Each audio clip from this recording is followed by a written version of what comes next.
The revolutionary new KitchenAid 13-cup food processor, the first ever to feature external blade control, precisely slicing thick to thin and small to large in the 3-in-1 ultra-wide mouth feed tube. Even the most delicate foods cut precisely because of the uniquely designed blade and multiple speeds. And everything stays inside the bowl with an ultra-tight seal. Knead, puree, shred, chop, and slice, creating all your favorites in no time. Premium performance, exceptional results, legendary KitchenAid quality.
Hi, I'm Mary Rogers, and this is the Cuisinart Classic Series 14-cup food processor. It's a very generous size, so you'll have plenty of room to be doing all your family entertaining, but it's still a nice small footprint, so you can use it for every day too. So you'll notice it's got a nice square base, and it has what we call paddles to operate. So here, this one, you press it down, it's on. This one is off. And if you press and hold this one down intermittently, it would be for pulsing. So, has a nice smooth finish. It's stainless steel on the outside. Has a lid that you remove by twisting and just pulling it off. It's really simple and easy to operate. This is your feed tube. And there's also a smaller feed tube inside, which I'm going to show you how to use a little bit later. And you can actually drop things in through the feed tube like garlic. We're going to do garlic and jalapeno. And you can actually have the machine running. And it's a very efficient way to chop up garlic and some other items. The other thing is that it's great if you want to add liquid very slowly. The small feed tube has a small hole in it, so if you want to make vinaigrette, you can just pour the oil directly into the small feed tube. Or if you're going to make mayonnaise where you want to slowly incorporate any kind of oil, it'll just drip through the feed tube directly into your bowl in a very consistent way so that you get a great finished mayonnaise or a vinaigrette. So let's look at some of the other items that come with your food processor. In the bowl already is your chopping blade. And we call this the S blade because it's shaped like a little bit like an S. And this is used for everything from chopping herbs and onions to pureeing, mixing, and also kneading doughs. And then the next thing is your stem. And the stem is attached to the bottom of your discs by lining up this arrow here with this one here. It's a little hard to see. And you just press this down and turn to lock it into place. And then what you would do is you hold your disc by the edges, and there's also a little icon up here. It's the same shape as the stem on the bottom, and if you line those two up, you can just slip it in really easily. So that's the shredding disc, and it's medium. We always recommend that you lay the disc down and then put on the stem accordingly. And to do any type of slicing and shredding, you would use the medium slicing disc, not shredding, slicing. And you do the same thing. You line the little arrows up. You press and turn to lock it into place. Always hold it by the edges. And once again, if you line the icon, the stem up, I'm not doing it very good, but this is the way it goes. You just slide it right into the work bowl. And then what you would do is you put your lid back on and you would slice and shred.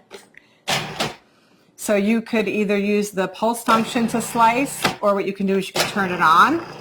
But as soon as you remove the feed tube, it'll stop. So that you would then add more ingredients, and we can do batch processing. So you would add, let's say, potatoes, slice, and then continue on. And then we're going to turn it off. So what we're going to do today, that's all of the parts that come with your food processor.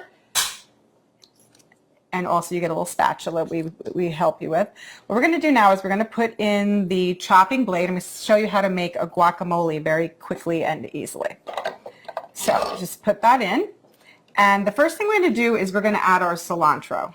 I'm going to add most of it, not all of it. And you're going to see how efficient this machine is at chopping up ingredients. So very quickly and easily. So I modified this recipe a little bit in comparison to how it's written in our instruction manual. Next, we're going to add our tomatoes, which were seeded and the pulp was, the interior was taken out, the seeds. And we're going to pulse that until it's finely chopped.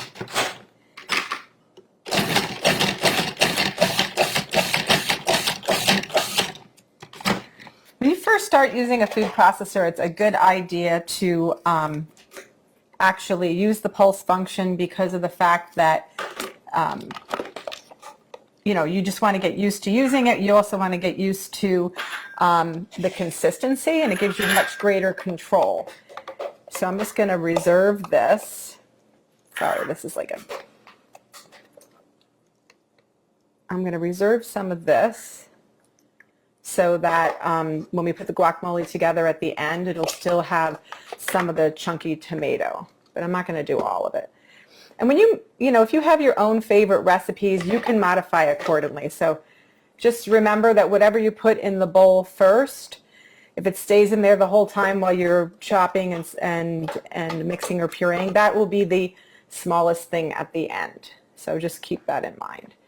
So I didn't remove everything, just most of it. So the next thing what we're going to do is, with the machine on and running, we're going to drop in the garlic and the jalapeno through the feed tube.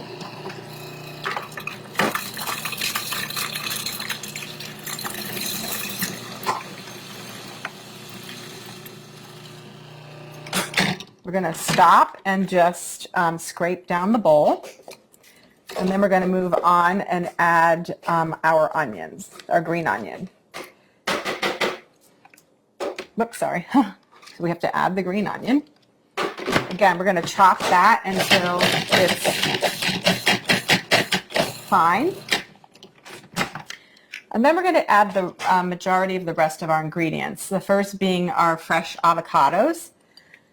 So just do that by adding that like so. And the last of the ingredients, so of course lime juice. This helps keep your guacamole also very fresh looking and gives it lots of extra flavor. This is the salt, cumin, and then the last ingredient is the chili powder. Give it a little zip. So now what we're going to do is we're going to put the lid back on, and then we're going to pulse until it's really creamy.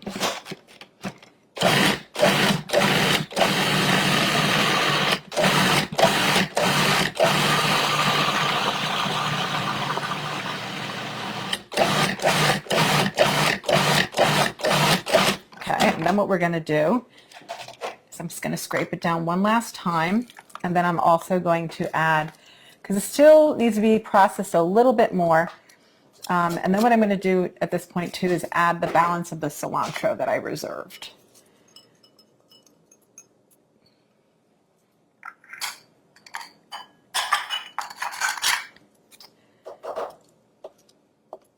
Okay.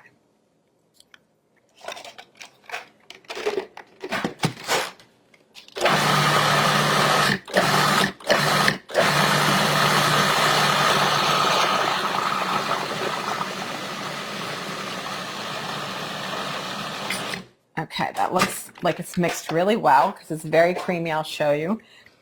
It's nice and very, very creamy looking.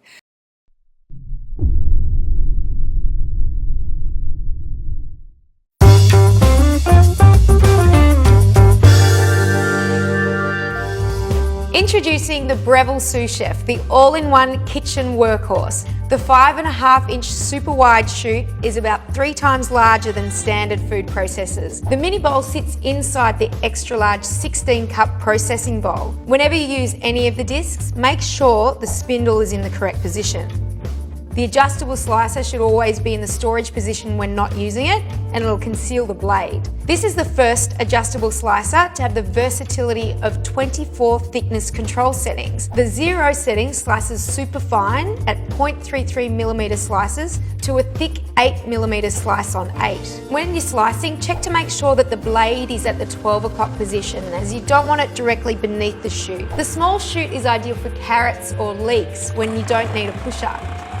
The reversible shredding disc achieves both coarse and fine grating. For coarser shredding, to make things like coleslaw, the larger holes should be facing up. In seconds, you'll have perfectly grated cabbage. For finer shredding, flip the disc and have the smaller holes facing up. The julienne disc is great to cut carrots and zucchini for salads. For shorter matchstick sized vegetables, use the small feed chute and put them straight in. Use the French fry disc and you can fit a whole potato to make 5-inch French fries. Or for a new twist, try sweet potato. Be sure not to apply too much pressure and just let it grab the potato. The emulsifying disc is used to whip and aerate ingredients such as cream, egg whites, milkshakes and mayonnaise. The timer is handy to make recipes for the first time, and you can monitor the time it takes and then program it in for the next time. The micro serrated S-blade chops raw and cooked food to puree, chop and mince. For many processing tasks, we recommend the pulse button so you can really control the size you want. For raw meat, chicken and fish, cut them into 1-inch cubes and then use the start pause button to mince them. The kneading blade is great for pastry and bread and can easily handle large batches of dough. The mini bowl is ideal for time-consuming prep chores like chopping garlic. To store, there's a retractable cord that neatly sits in the heavy-duty die-cast base, and you can lock the box